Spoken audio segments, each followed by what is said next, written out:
We have another special guest today. Doesn't sing as well as our guest from yesterday, but very knowledgeable. Today, we have a special guest, a Surgeon General Vivek Murthy. The Surgeon General has been one of our leading voices on public health in the administration, in particular around the COVID-19 response. Today, he published an advisory on health misinformation as an urgent public health crisis, and he's here to talk more about this issue and take a few of your questions. With that, I will turn it over.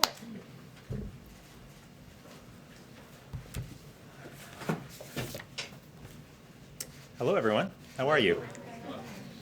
It's nice to see you all today, and thank you, Jen, for that very kind introduction. As all of you know, we've come a long way in our fight against COVID-19, and we've come a long way thanks to the efforts of many, many people across communities in the United States. Right now, we are seeing COVID deaths markedly down from their peak in January. We have 160 million people who have been fully vaccinated, and hundreds of thousands of people each day are choosing to get vaccinated. That is all good news.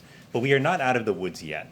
Millions of Americans are still not protected against COVID-19, and we are seeing more infections among those who are unvaccinated. And that's why I want to talk to you today about one of the biggest obstacles that's preventing us from ending this pandemic. Today, I issued a Surgeon General's advisory on the dangers of health misinformation. Surgeon General advisories are reserved for urgent public health threats. And while those threats have often been related to what we eat, drink, and smoke, today we live in a world where misinformation poses an imminent and insidious threat to our nation's health. Health misinformation is false, inaccurate, or misleading information about health, according to the best evidence at the time. And while it often appears innocuous on social media apps, on retail sites, or search engines, the truth is that misinformation takes away our freedom to make informed decisions about our health and the health of our loved ones. During the COVID-19 pandemic, health misinformation has led people to resist wearing masks in high-risk settings. It's led them to turn down proven treatments and to choose not to get vaccinated. This has led to avoidable illnesses and death. Simply put, health information has cost us lives. Now, health misinformation didn't start with COVID-19. What's different now, though, is the speed and scale at which health misinformation is spreading. Modern technology companies have enabled misinformation to poison our information environment with little accountability to their users. They've allowed people who intentionally spread misinformation, what we call disinformation, to have extraordinary reach. They've designed product features, such as like buttons, that reward us for sharing emotionally charged content, not accurate content. And their algorithms tend to give us more of what we click on, pulling us deeper and deeper into a well of misinformation. Now, we need an all-of-society approach to fight misinformation, and that's why this advisory that I issued today has recommendations for everyone. First, we include recommendations for individuals and families. We ask people to raise the bar for sharing health information by checking sources before they share, to ensure that information is backed by credible scientific sources. As we say in the advisory, if you're not sure, don't share. Second, we're asking health organizations to proactively address misinformation with their patients. Today, the American Academy of Pediatrics is announcing an educational campaign to help parents navigate online health information. I'm encouraged to see this commitment, and again, this is just the beginning. Third, we're asking educational institutions to help improve health information literacy. We're asking researchers and foundations as well to help us learn more about how health information spreads and how to stop it. Today, the Rockefeller Foundation is announcing a $13.5 million commitment to counter health misinformation. The Digital Public Library of America is announcing that they will convene a set of librarians, scholars, journalists, and civic leaders to confront health misinformation together. Fourth, we are saying we expect more from our technology companies. We're asking them to operate with greater transparency and accountability. We're asking them to monitor misinformation more closely. We're asking them to consistently take action against misinformation super spreaders on their platforms. Fifth, we're also asking news organizations to proactively address the public's questions without inadvertently giving a platform to health misinformation that can harm their audiences. And sixth, we know that government can play an important role too, by investing in research, by bringing individuals and organizations together to address misinformation, and by supporting groups that are working on this issue. On a personal note, it's painful for me to know that nearly every death we are seeing now from COVID-19 could have been prevented. I say that as someone who has lost 10 family members to COVID-19 and who wishes each and every day that they had had the opportunity to get vaccinated. I say that also as a concerned father of 2 young children who aren't yet eligible for the vaccine. But I know that our kids are depending on all of us to get vaccinated to shield them from this virus. Every week, I talk to doctors and nurses across our country who are burning out as they care for more and more patients with COVID-19 who never got vaccinated, all too often because they were misled by misinformation. We must confront misinformation as a nation. Every one of us has the power and the responsibility to make a difference in this fight. Lives are depending on it. You can read the full advisory at surgeongeneral.gov/health misinformation. And I hope that you will see it as I do, as a starting point from which we can build a healthier information environment, safeguard our nation against future threats, and ultimately empower people to lead healthier lives. Thanks so much for your time, and I'll turn it to Jen. Reuters. I wanted to ask you whether you see any evidence at all that the misinformation and disinformation that you're seeing comes from any nefarious sources. Are you seeing sort of structures behind the scenes that point to who or what might be behind that? We've seen Russian disinformation in the past. We've seen kind of that hybrid warfare. Are you seeing any indication that there could be nation states behind this disinformation? Well, Andrea, thank you for that question. The misinformation that we're seeing comes from multiple sources. Yes, there is disinformation that is coming from bad actors. But what is also important to point out is that much of the misinformation that is circulating online is often coming from individuals who don't have bad intentions, but who are unintentionally sharing information that they think might be helpful. And that's why in this advisory, we make it very clear that among the things we're asking individuals to do is to pause before they share, to check sources, and if they're not sure if a source is credible, to not share. One of the things we have said, again, is that when it comes to misinformation, not sharing is caring, unlike what many of our moms taught us earlier in life. Thank you very much. Surgeon General, is misinformation the #1 reason why people are not getting vaccinated? Well, Caitlin, it's one of several reasons why people are not getting vaccinated, but it's a very important one, because what we know from polls, Caitlin, is that 2/3 of people who are not vaccinated either believe common myths about the COVID-19 vaccine or think some of those myths might be true. Myths like you can get COVID from the vaccine, which is absolutely not true. So we know that it's not the only driver that's leading people not to be vaccinated, but it is a very important one. And do you personally believe that public figures and public companies that are helping spread misinformation about the vaccine should be held accountable? Well, I think in a moment like this, when we see misinformation literally costing us our loved ones, costing us lives, all of us have to ask how we can be more accountable and responsible for the information that we share. And those of us who may have larger platforms, I think, bear a greater responsibility to think about that. But the bottom line is all of us have an important role here to play. And technology companies have a particularly important role. We know that the dramatic increase in the speed and scale of spread of misinformation has in part been enabled by these platforms. So that's why in this advisory today, we are asking them to step up. We know they have taken some steps to address misinformation, but much, much more has to be done. And we can't wait longer for them to take aggressive action because it's costing people their lives. Go ahead in the middle, and then Rachel, and then unfortunately has to go. Go ahead. So the reality is a lot of the health misinformation you were citing came from this lectern last year. I mean, what do you think the best approach is to counter or deal with misinformation that comes from public officials, people in a position of authority? Well, what I would say is that when it comes to determining what is accurate in terms of health information, science has to guide us. And the good news is that we have credible science individuals in our country. We have doctors and nurses in communities, we have public health departments and the CDC, we have medical schools, nursing schools, and healthcare institutions. These should be our sources of credibility when it comes to evaluating whether information is true or not. I think one of the greatest roles that public leaders can play is to point to scientists and to credible sources and have them speak directly to the public. I'll note for you that that's one thing that this administration has done, is work hard to put scientists and healthcare professionals in front of cameras to have them speak directly to the public. That's what we have to do more of. The problem right now is that the voices of these credible health professionals are getting drowned out.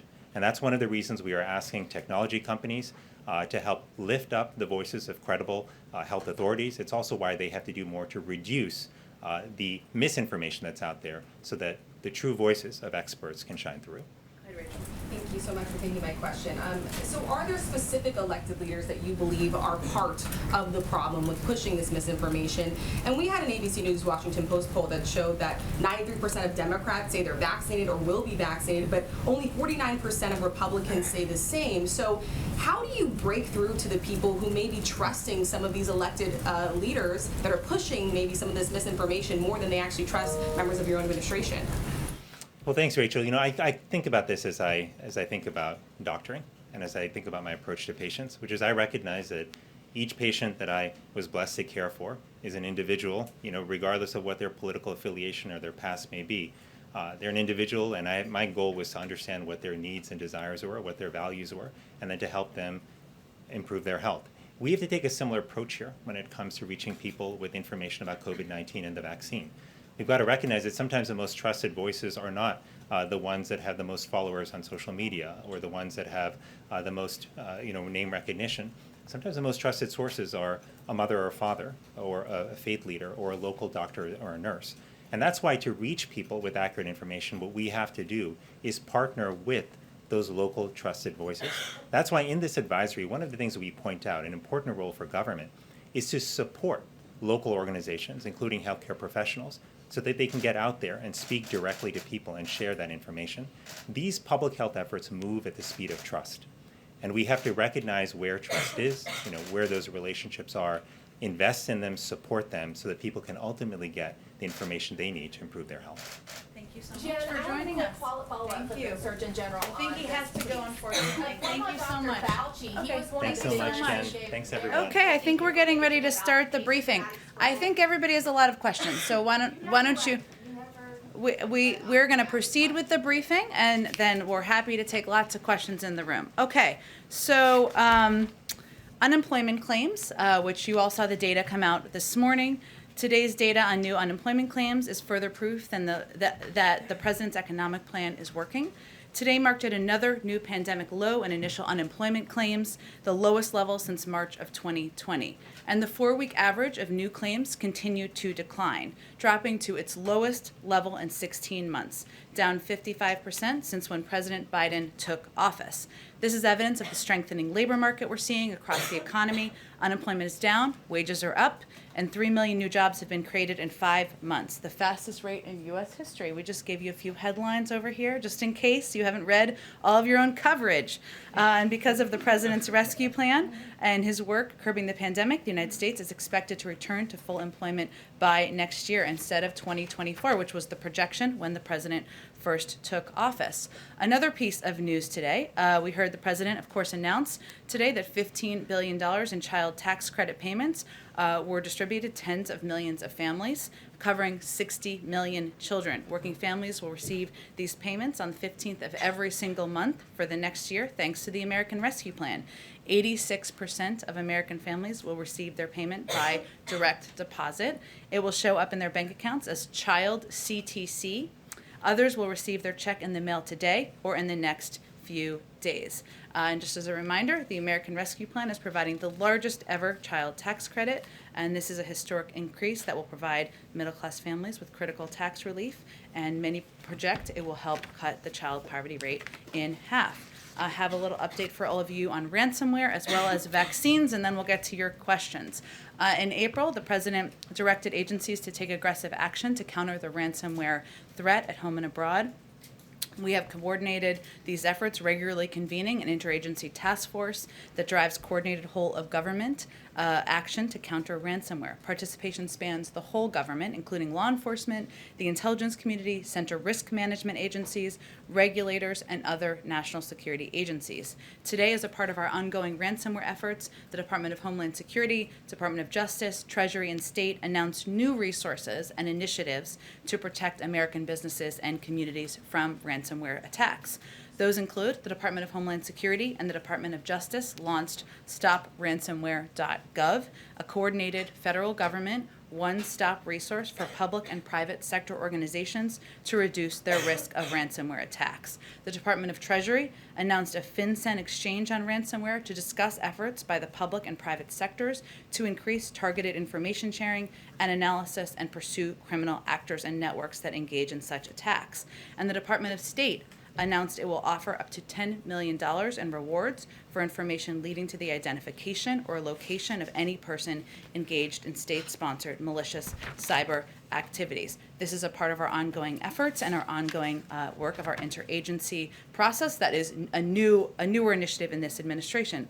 Finally, last night, Haiti received 500,000 doses of COVID-19 Moderna vaccines donated by the United States through the COVAX facility, and we will send in a significant amount of additional doses to Haiti soon in consultation with local health authorities. The embassy in Haiti has worked closely with Haitian Health Ministry, Pan American Health Organization, and UNICEF to ensure that these vaccines arrive safely and securely, and that they are also distributed equitably and without interference to the people who need them most. We remain, of course, a partner of the Haitian people in building a more stable and secure Haiti, including in its fight against COVID-19. Go ahead, Alex. Thanks, Jen. Can you talk a little bit more about this request for tech companies to be more aggressive in policing misinformation? Has the administration been in touch with any of these companies, and are there any actions that the federal government can take to ensure their cooperation? Because we've seen from the start there's not a lot of action on some of these platforms. Sure. Well, first, we are in regular touch with these social media platforms, and those engagements typically happen through members of our senior staff, but also members of our COVID-19 team. Given, as Dr. Murthy conveyed, this is a big issue of misinformation, specifically on the pandemic.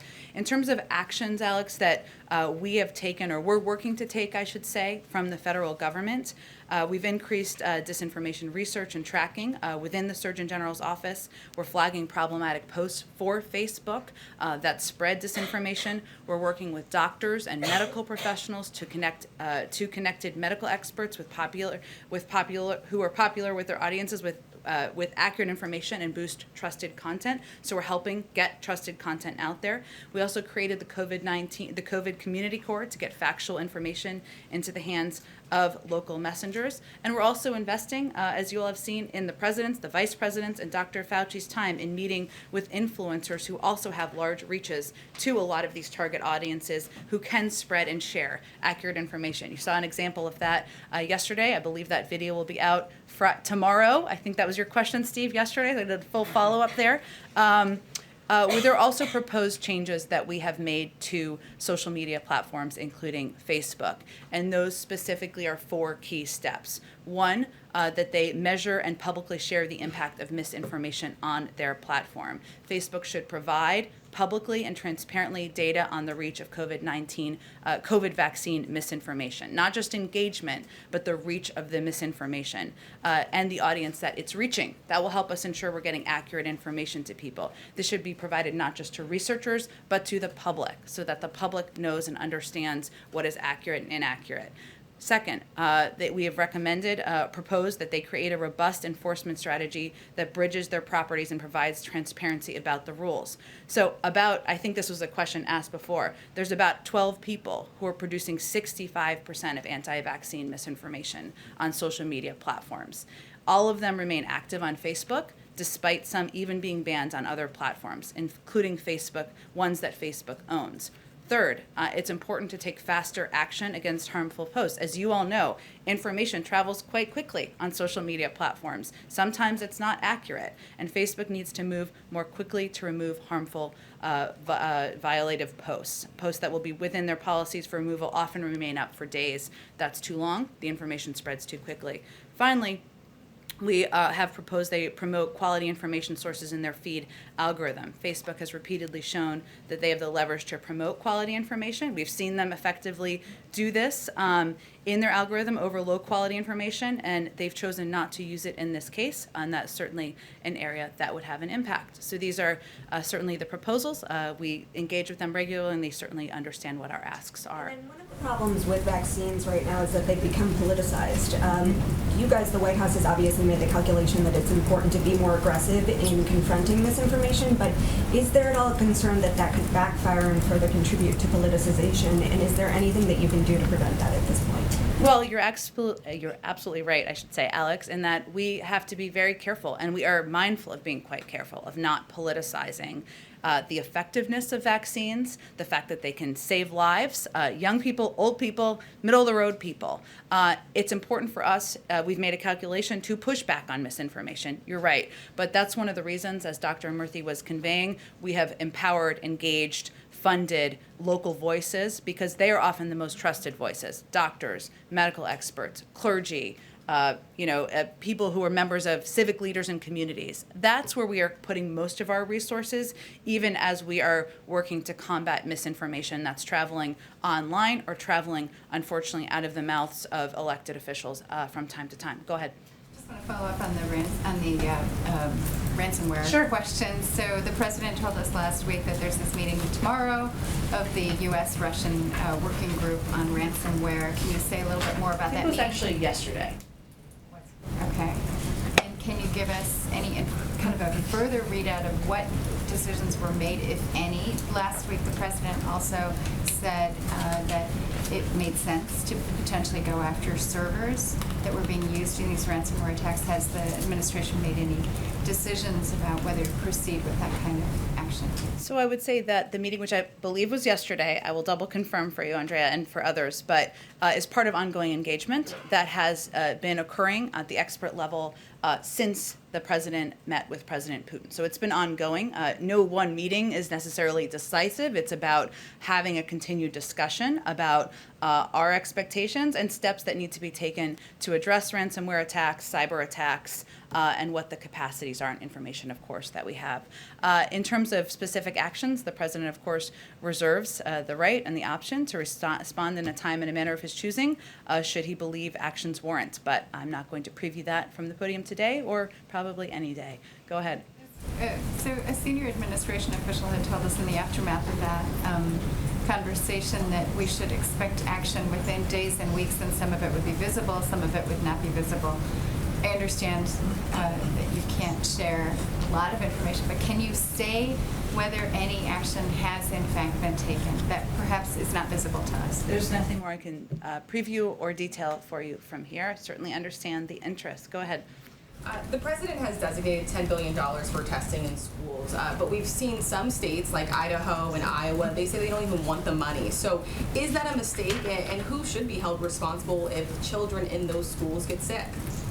Well, certainly we've always said from the beginning that local school districts are going to make decisions about how to use the funding and resources available, but also how they're going to apply the mitigation measures that have been laid out by the CDC. And certainly we would expect that members of their local community, parents, others who care about the health and well-being of their children would voice their concern if they have it. But it's always worked that way in terms of local school districts implementing policies. The role of the CDC is to provide public health information. Our role from the federal government was to secure funding to ensure schools that need resources. They don't all need resources, but have access to those funds should they need it. Many have used it, many have applied it, and many schools will be opening as a result of that funding. Is there a concern, though, about not being able to even track an outbreak if there is one because of the lack of testing, possibly? Well, the CDC certainly does track where there is a rise in cases. As you see, they put out publicly available data. I expect they would continue to do that, but I would point you to them for more information on how they would track. Can I just ask one quick follow-up on inflation? We heard from the Fed Chair Jerome Powell. He's testifying on Capitol Hill this week. He noted that inflation has notably increased, but he believes that it will remain elevated in the coming months and before moderating. We've heard from Republicans who say the administration is sort of flooding the economy with cash. Even Democrats, like Senator Joe Manchin, I talked to him yesterday. He says that he has concerns about inflation. Is the White House underestimating the impact of all of this government spending that it will have on inflation? Well, our experts believe, and the data shows, and the Federal Reserve Chair, who operates independently, conveyed yesterday that most of the price increases we are seeing are expected to be temporary due to the consequences of restarting an economy shut down during the pandemic. And we're seeing that in certain industries more than others as prices go back to where they were pre-pandemic. And that certainly we had an expectation that would be an impact. So areas like spike in car prices due to supply chain challenges on the restart, or a spike in hotel room costs as the hospitality industry gets going. A number of these are transitory, or they're impacted by other factors, including supply chain issues, which we're working with Democrats and Republicans to help address through the CHIPS legislation. But I want to be clear, we understand the threat that inflation poses. We will be vigilant as responses are needed. As it relates to legislation we're continuing to advocate for, the way to keep prices in our economy down is to increase the supply of goods that consumers want to buy and keep the costs of producing and getting them to market lower. That's exactly what the president's bipartisan infrastructure framework and the Build Back Better plans will do. And I would also remind you all, it's an 8-year investment in better roads, bridges, and transit systems. So this is not an immediate influx in the next few months of funding. It's over the course of several years, because this is a long-term issue. And it will also, as we work to pass the Build Back Better reconciliation package, increase the availability of childcare, more workers will enter the workforce, increasing our output and helping to keep prices down. So we are quite mindful of it. We do monitor it. I would also note the Federal Reserve, who's independent, has also projected that the inflation numbers will come down to about 2.2 next year from where they're projecting for this year, which is something we also watch closely. Go ahead, Caitlin. Caitlin. Are you confident that the government is going to be able to find the parents who qualify for the child tax credit but are outside of the tax system? Well, we have as you've seen, as we've implemented a number of our programs to date, we have a number of means of trying to identify individuals who are eligible for these programs. Some of it is by promotion in communities for individuals who may not have had to pay taxes or may not be in the system. And certainly we will be vigilant and do everything we can to reach every single person who's eligible, get out the word to communities that there may be people who are eligible even if they don't make enough money to pay taxes. So what are the other avenues specifically that you're using to find these parents? Well, I think you've seen us use a number of avenues in the past few months where there were not individuals as it related to our $1,400 checks that we put out just a few months ago. We put out a website where people could go if they had not paid taxes because they did not make enough money to pay taxes. We also, of course, work with local communities to get out and get the word out and make sure people know they are eligible. Again, I think that starting today, the vast majority of people who are eligible, of course, will get their checks through direct deposit and through direct checks. So we're talking about a small percentage of individuals who we would be looking to find. And of course, we will be vigilant about doing everything we can to find them. And one follow-up on that, will the president accept a spending bill that does not extend the tax credit for 4 years like he wants? Well, If it's there's shorter than that? There are a range of details I know you are all eager to see and to have, and there's been reporting about it. We will certainly leave it to Leader Schumer and Democrats on the Hill to put out all of the specific details. But the president certainly understands that there could be changes even to his original proposal and even from here as the final negotiations continue. So he would accept that? Sorry. I'm not going to negotiate from here, Caitlin, but we'll look to see what the final package looks like. The president has advocated for an extension of the child tax credit because he thinks it is a benefit that helps working families. That's why he's proposed it in multiple packages, and we'll look to see the final details. Go ahead, Weijia. Jen, I know you said this is moving, but some Democrats have expressed they believe the child tax credit should be permanent. Does President Biden agree with that, or does he think the 4-year extension is adequate? Well, as you know, Weijia, he put in his proposal a 5-year extension. He certainly understands that there was going to be and there was a range of views. Some wanted it shorter, some wanted it longer, some didn't want it at all. That's part of the negotiations and the discussion. I think one of the calculations here that senators and Congress have to work through is what components can be worked through that you can pay for in the package. That's a factor as it relates to certainly to the child tax credit, which, as I understand, costs about $1 billion a year. So we'll let them work out the length of it, and we look forward to seeing the final details made public in the coming days. What about the bipartisan bill? Some Yeah. Republicans have just said that they're not prepared to vote on something that is not written yet. They just expressed this on the Hill. Senator Romney said it would be a dereliction of duty to vote, even procedurally, on something that has not been written. Does the president agree with Senator Schumer's timeline to hold a vote before all the language is finalized? Well, first, I think it's important to remember that there was an agreement that many senators were a part of, Democrat and Republican, on the framework that is the basis of this piece of legislation, right? That they agreed to. The president certainly expects that everyone will stay true to their commitment, as he will. Of course, the president believes that his most important role he can play is to continue to advocate for the key components of what's in this package, why it's important for people to support it in Congress, and why the American people should be excited about investments in roads and railways and bridges and investments in making sure we're addressing our climate crisis. He will leave the mechanics and the timeline up to Leader Schumer. Go ahead. Thank you, Jen. Now that you've had a few days to think about it, does this White House still think the protests in Cuba are happening because people are upset about a rise in COVID cases there, or is there some thought maybe given to the possibility that they are protesting because they are sick of communism? Well, Peter, first I would say communism is a failed ideology, and we certainly believe that. It has failed the people of Cuba.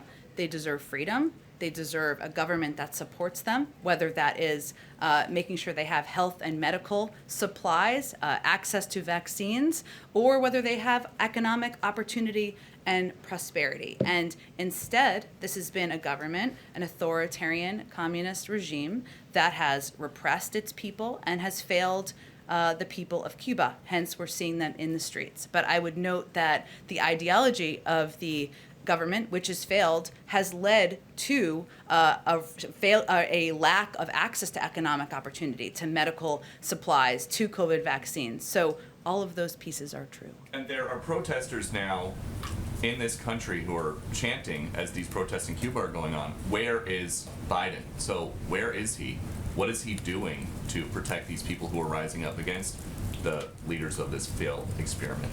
Well, first, he is certainly advocating for and speaking out as we've put out a statement, multiple statements. Maybe one of you will ask him a question about Cuba today. I will leave it to all of you to determine that. But one, he has made clear that he stands with the Cuban people and their call for freedom from both the pandemic and from decades of repression and economic suffering to which they've been subjected by Cuba's authoritarian regime.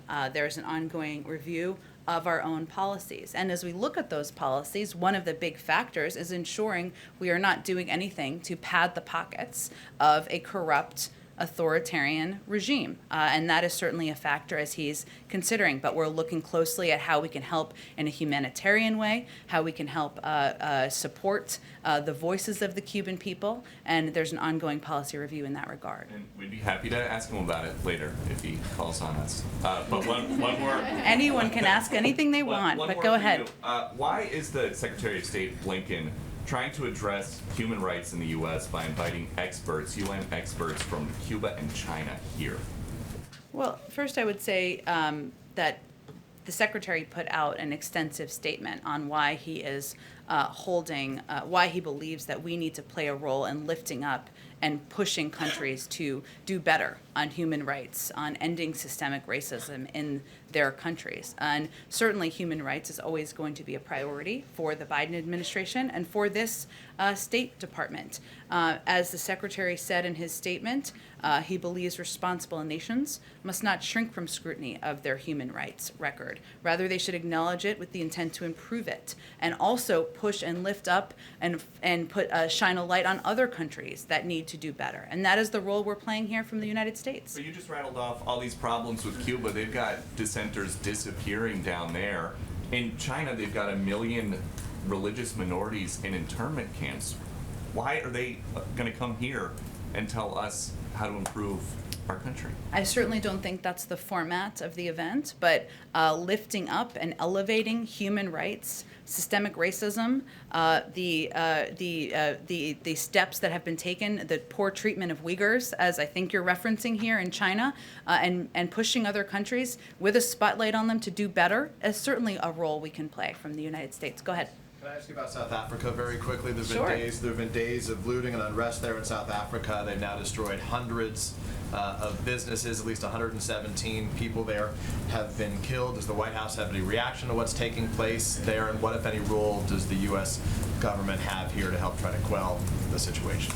We certainly track and watch closely, and certainly have concerns about unrest that we see in the streets in South Africa. In terms of the specific actions, I think the State Department is probably best equipped, but I'm happy to talk to our national security team if there's anything specifically we can convey from here. Let me follow up. Yesterday I asked you about Afghanistan. Is there anything more you can tell us about those special immigrant visas as they relate to the Afghan interpreters, translators, engineers, and others? Sure. Let me try to provide a little bit more detail on how the process works, which you have all understandably been asking about. So as I've noted in the past, our immediate focus is on interested and eligible Afghan nationals and their families who have supported the United States and our partners in Afghanistan and are in the application pipeline. So translators, interpreters, others, their family members who are in the process. There are approximately 20,000 Afghans who have applied. So those are the individual interpreters or translators. That does not include their family members. And about half that have completed the necessary paperwork to move forward in the process. I believe also the State Department is going to do a more thorough briefing, but I'll just go through as many details as I can from here. Once individuals, so that's how the process works. Once individuals are approved through the security vetting process, which their paperwork conclusion does not conclude it. There's another vetting process they would conclude. They may be eligible under a humanitarian parole. Under that parole, a large portion of that group could be relocated directly to a military base in the United States where they would receive medical checkups. Those who have not yet completed their background checks would first be relocated from Afghanistan to either a U.S. military base overseas or to third countries, where they will be safely housed until their visa processing is complete and they can be transferred to the United States. I would also note we are not considering any location or place for the third-party countries that would not be safe, would not treat them with respect, and would not ensure that they are treated humanely through the journey of their process. Also, on our vetting process, this is a thorough process. There are some of these individuals who have completed their paperwork and are in through the vetting process. Their family members may not be in the same stage of the vetting process, so that may have an impact too of the timeline and how, not the timeline, but of kind of how they're moved and where they are moved to. So, and the third country move would be temporary until they finalize their paperwork and security vetting process is complete. So that is a little bit more detail on the process. Hopefully that helps. Go ahead, Alex.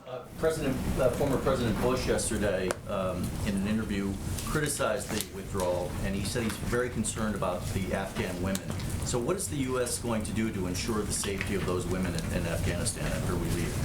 Well, first I would say that the President agrees that we need to ensure we are continuing to support through humanitarian programs, through security programs, the women of Afghanistan. And we certainly respect the right of the former president to voice his view on Afghanistan and the president's decision.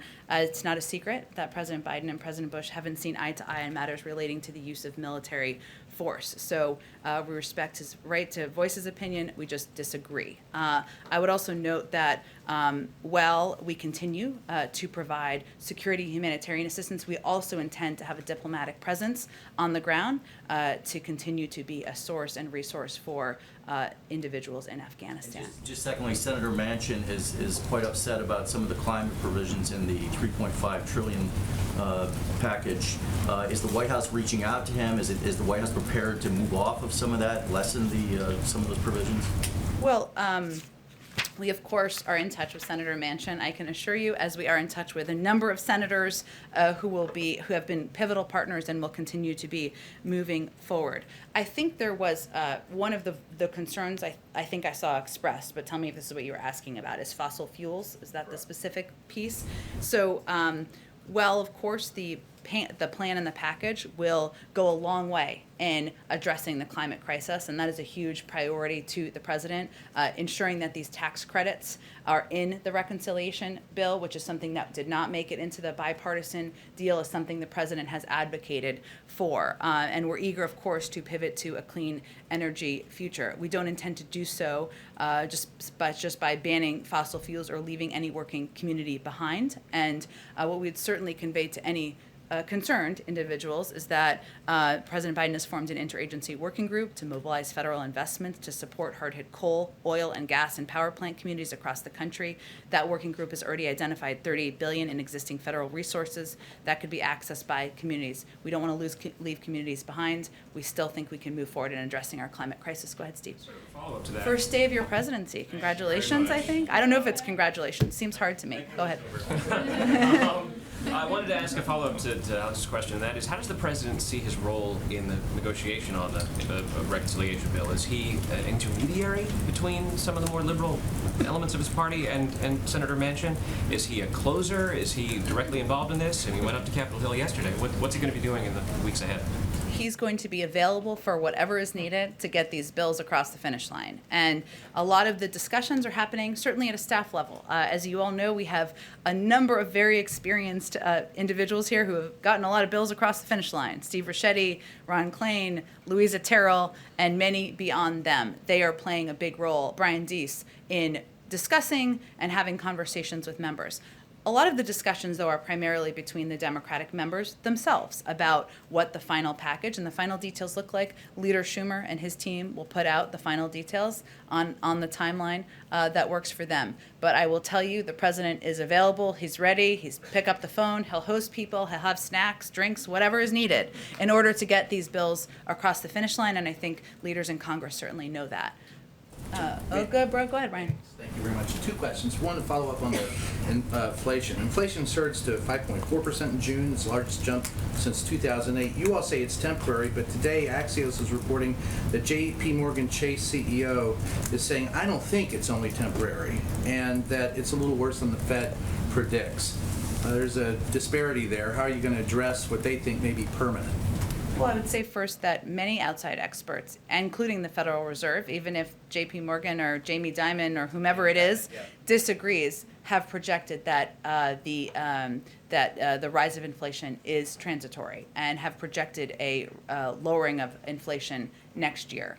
We also have seen in the data that some of the issues, and I outlined this a little bit earlier, like the spike in car prices, which we know has a bigger issue, has another issue involved in it, which is the supply chain issues, which we're trying to separately address, or hotels and some of the industries that related to travel that have seen increases because the economy is turning back on. So we certainly will refer to economic experts out there, the Federal Reserve, and many others who have projected the transitory nature of this, as well as what we see as a number of the factors that are leading to the impact currently. The second question is about Jeff Flake. Earlier this week, he was nominated by the president to go to Turkey as our envoy. That ambassadorship that's a problematic area. What is it exactly in the former senator's background that gives this administration confidence that he can carry out his task there?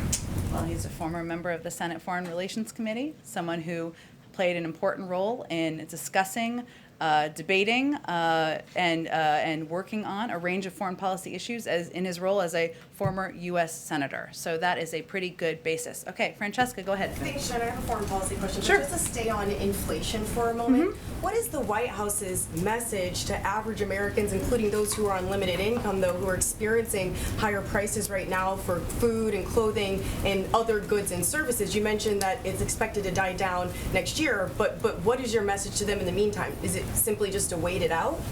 That's certainly not what I've ever said, but I will say our message is that we understand the threat that inflation poses. We will be vigilant about any responses needed. It's important for Americans to know and understand that these impacts are temporary, and some of these price increases are a result of the economy turning back on. And experts will tell you that, whether it's the hotel industry or the airline industry, going back to pre-pandemic prices. I'll also note that the president has taken a number of steps, including ensuring that the vast majority of the American people were getting $1,400 checks, getting the child tax credit out to people's bank accounts today, because he knows that Americans need a little extra help.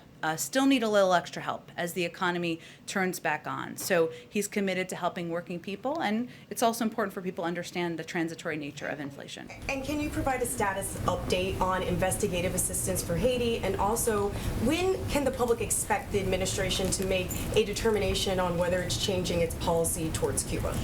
Sure. I don't have anything for you on the timeline on Cuba policy. I will note that we certainly look at the policy through the prism of how we can most help the Cuban people, the people who have been out in the streets looking to have their voices heard in these protests. And even as we look at individual components of policies that would be under consideration, including, say, remittances, there are a range of factors. There are a number, of course, of people who have called for a return for allowing remittances to go from family members to individuals in Cuba. On the flip side of that, or one of the challenges, is the prevention or our desire to prevent remittances or any funding going in the hands or the pockets of leaders in Cuba. So these are challenging issues. There's an ongoing review. I don't have a timeline to preview for you. In terms of Haiti, let me see. I do think I have a little bit of an update for you. Let me see what I have for you. So we've provided a couple of updates of what we've provided. So just in case you don't have this, the FBI is providing investigative assistance to the Haitian authorities at the request of the government of Haiti. They remain committed to working alongside our international partners to administer justice. That was a specific ask. We're also continuing to provide ongoing security assistance and consultations as they have also requested. We're still working with leaders in Haiti to refine their requests, and that review is ongoing. We're in regular touch, and as we have additional components to provide, we'll share that with all of you. Okay, let's go ahead. One more. Two quick ones. First, I know. We're wrapping. It's like a last one. The Senate House Democrats say that they want to put citizenship pathway into the reconciliation package. Is the White House supportive of that strategy? Yep. Okay, and then can I squeeze in my last one? Sure. So fast. That was an easy one. Go ahead. Okay, so the Florida's governor and some FEC commissioner and Miami representatives are calling on Biden to greenlight a plan that would allow the deployment of higher altitude communication balloons to beam internet into Cuba. Is this something the administration plans to do, and if not, why not? Well, the lack of internet access, as you know, which is why you're asking, is a huge issue in Cuba, and one that is very challenging for the people of Cuba so they can gain access to accurate information, they can correspond with family members and others. We are certainly looking at that to see what can be done to address, but in terms of that specific proposal, I don't have an assessment of that. I can see if there's more specifics on it. Okay, thanks everyone. Thanks everyone.